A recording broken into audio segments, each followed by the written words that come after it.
enormous pleasure to be here.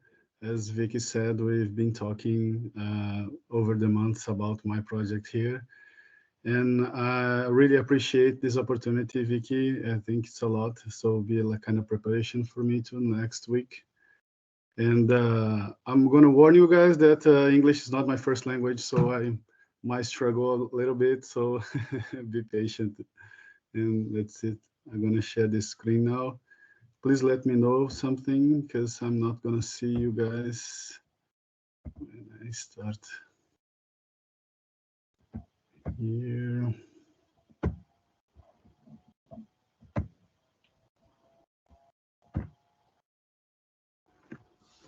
Yes, Oh, that's working perfectly. okay. Okay, so that's the title that I decided to use, Environmental Conflicts and Cosmopolitics, because it's part of my thesis that's been held in the State University of Montes Claros, Unimontes, that where I'm doing my PhD. And I'm going to start with this author. His name is Antônio Bispo dos Santos. He's a Quilombola author. For you guys that doesn't know what's Quilombola, translated in English, sometimes you find Maroon or Maroon community. There are former enslaved African descendants. Antônio Bispo dos Santos died just last year, and he's so many great ideas. And I'm going to start with saying his about the river and confluences. So I quote him. A river does not stop being a river because he confluences with another river. On the contrary, he becomes himself and other rivers. It becomes stronger. When we converge, confluence, we don't stop being us. We become us and other people. We yield. So with this, I'm going to start my talk. And this tells a lot about my relationship with Vicky, because we converge and confluence with many ideas, and we are now here. So I thank you. For instance, I'm gonna present a little background where I came from. Uh, can you guys see the arrow in the screen or not? Yes, we can. Yeah. Okay, okay. So Brazil has several different biomes. One of the most famous is the Amazon biome. It's up in the north, but we have also the Cerrado, the Pantanal, Caatinga, Pampa, and the Atlantic forest. So the Cerrado, it's the second biggest, is the yellow one, it's the second biggest biome in Brazil. And it's huge importance because most of the water springs goes to the Amazon and confluences with the Amazon River. So I'm gonna be talking about the Cerrado region where I came from. I'm from the Minas Gerais state. Is that state that looks like someone's face with the big nose? And my region, it's right in the middle of the forehead of the face. It's called north of Minas Gerais. So for instance, I'm going to talk a little bit about the colonial past or the coloniality of the power in north of Minas Gerais. I'm not going to go further the colonial times, but I'm going to use this idea of Aníbal Quijano that says that despite the colonial enterprise are over, the frame or the structure are still going on. So we have a recent history of developing projects that are started at the early 70s and are going till now. And we can identify the coloniality of the power. So how the state is now the colonial enterprise, how it works like it and use its power to induce development projects. And the state induced implementations of development projects with the focus on what they called modernization of rural areas. So in the 70s, we have like these three major focus: the intensive livestock farming, eucalyptus monocrops, and irrigated fruit growing, which also monocultures. And at that time, the official discourse was about the region that needed to be developed because it was a backward characteristics and has this demographic void. And what for us, it's almost an Einstein idea because we have so much on the region. So the story not told, it's about the indigenous people and what we call traditional communities. In the international language or discourse, we also find local communities, but in Brazil, we identify them as traditional communities. On the left, we have these people that lives in our highlands in Cerrado, the mountains. So they live with the Cerrado and with free cattle raising and the culture of leather and growing diverse crops and interact with the Cerrado for many, many generations. They are called Geraizeiros. Up in the up part here is the Tuxá people, their ancestor people that inhabit this lands. They're now in the north of Minas Gerais, but they are actually from the state above in Bahia. But they was expelled from them because of a dam construction, and now they're in north of Minas Gerais claiming for land. And in the bottom, there are my main interlocutors of my research. They're called Vazanteiro because they interact with the river and plant in the ebb. What means when the river dries, it this piece of land shows it's a really fertile ground, so they plant many varieties of crops there. And for this reason, we say that the official discourse was turning invisible these people because they was already there and having this interaction, traditional interaction with the environment, and not the way that the modernization projects wanted.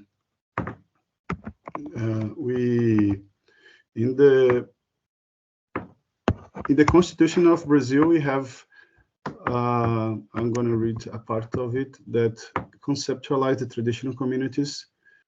They are culturally differentiated groups that recognize themselves as such, that have their own forms of social organization, that occupy and use territories and natural resources as a conditions for their cultural, social, religious, ancestral, and economic reproduction, using knowledge, innovation, and practices generated and transmitted by traditions. So it's the ancestral traditions we're talking about. And this really quick timeline of Minas Gerais in the 70s, we have what the traditional people and indigenous people call the measuring time, was the first expansion front of the capital in the region. They call measuring time because we had the government's land surveyors. So they went, all these people occupy the territories, and they didn't have any rigging, private proprietary riggings. They have collective riggings. And when the land surveyors came, they took the land of most of these people. And this was the first expansion of capital and the first time that the conflict started, expelling people from them. So in '89 was the Brazilian Constitution that recognized those people. And in 2003, we have what we call the emergences of the traditional communities, because in 2003 was a decree from the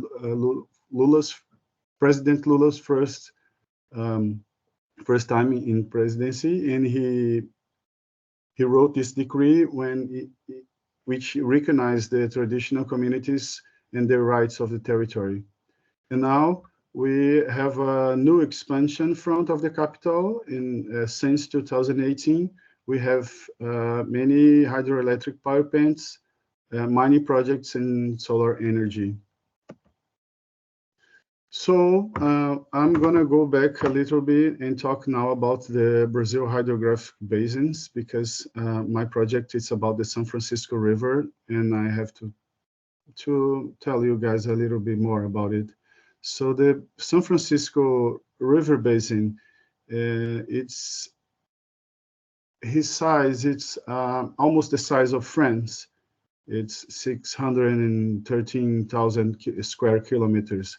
So it's a big river, and it goes over 5 states in Brazil. And here we have a division. So the first part we call the high São Francisco, and the second part is the medium, sub-medium, and the low São Francisco.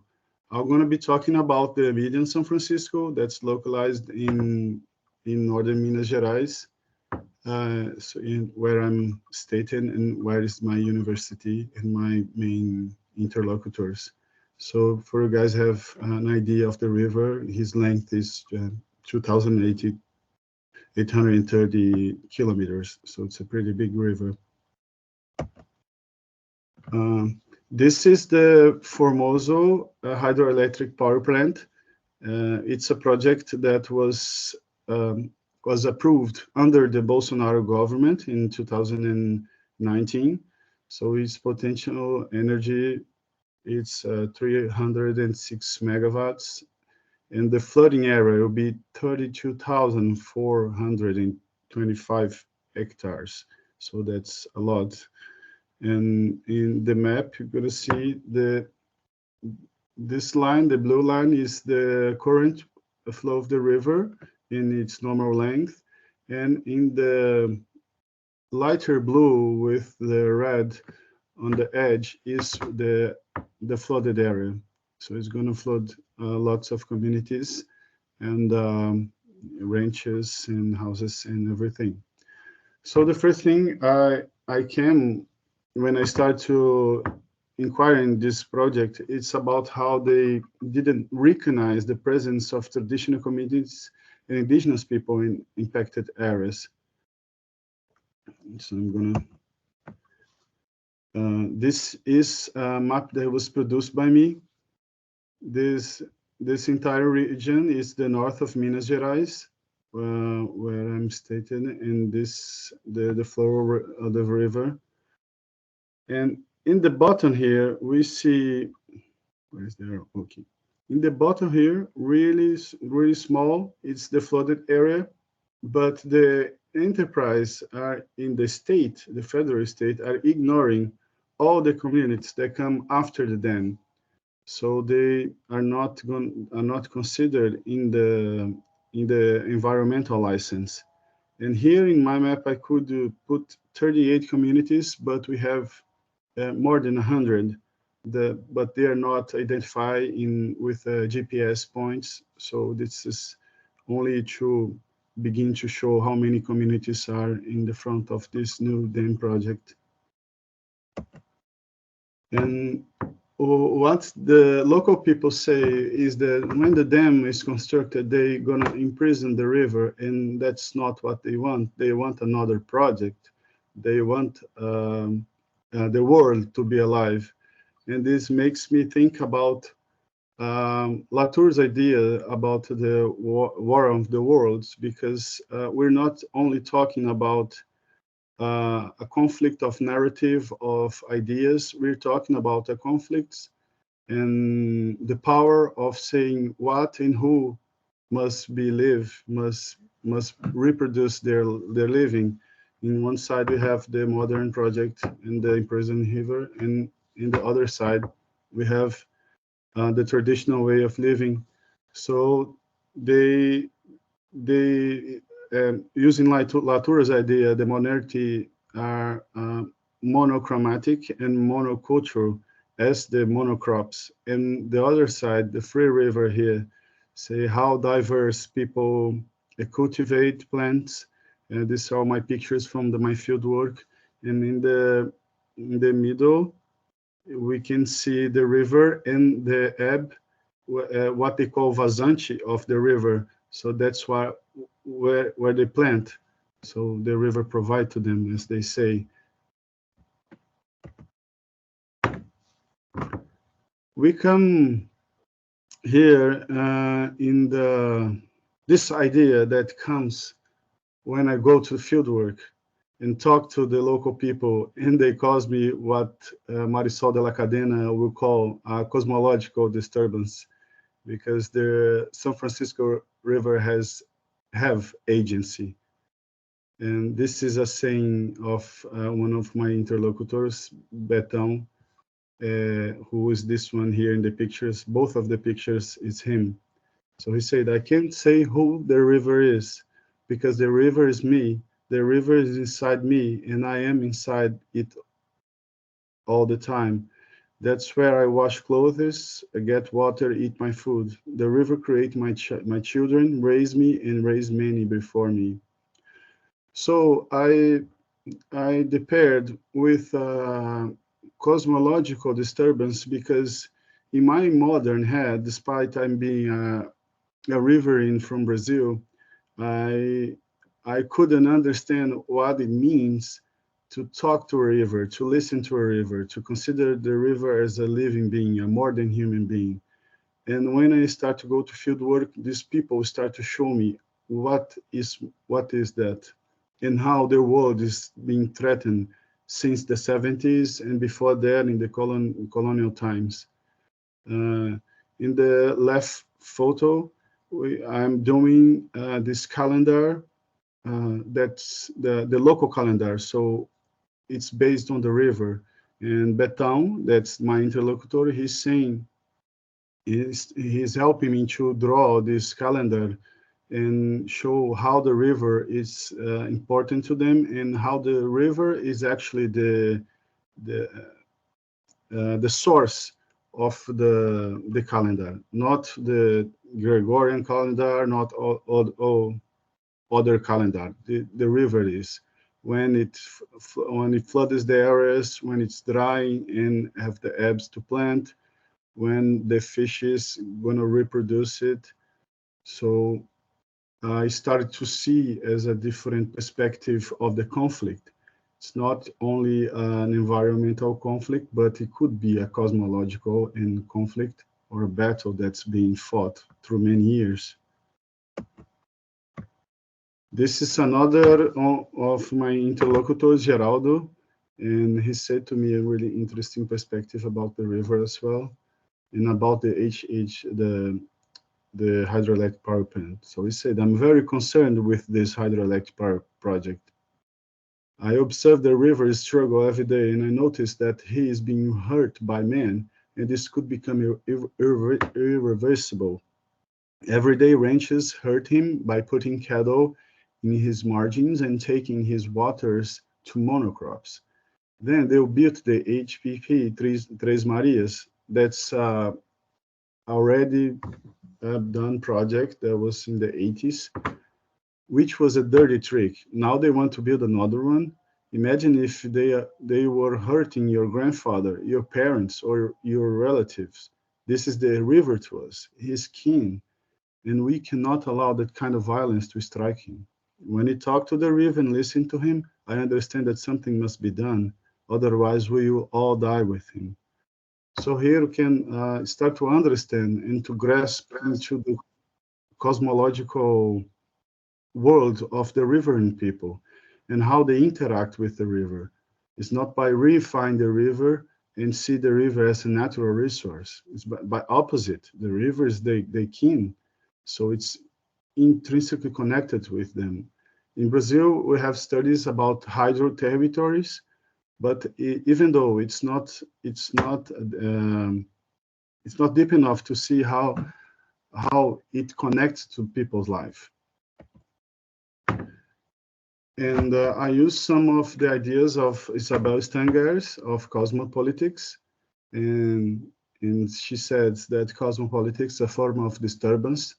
She's not interested in building concepts, but disturbing the science. So she proposed a radical constructivism. No matter how rigorous science is, it is constructing facts, like the fact that the dam it's needed to be built for generate energy to the society as a bigger project for the National Society of Brazil have to build the dam. And despite they have the local knowledge in living with the river. And about science science is constructed by disqualifying other ways of knowing, the other ways of knowing, other way of building worlds. So these people are not only knowing the world differently, they are building the world in a different way. We have to connect the most different practices, such as the scientific practice and the traditional practices, to overcome the civilizational crisis. There are also world-building practices or forms of world-building. So we're not only talking about ways of life, we're talking about world-building.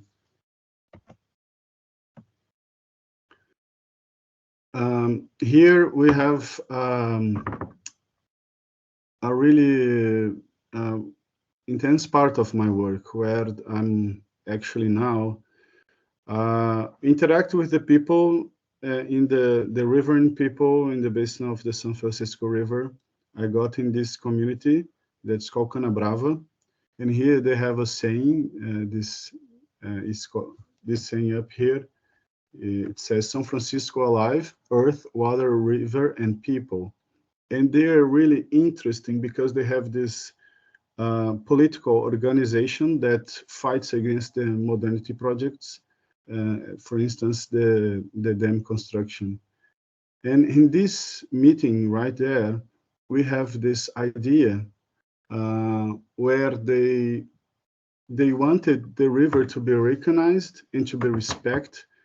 And I got in touch with rights of the nature that are coming in Latin America since 2008, being included in Ecuador Constitution, in Bolivia Constitution.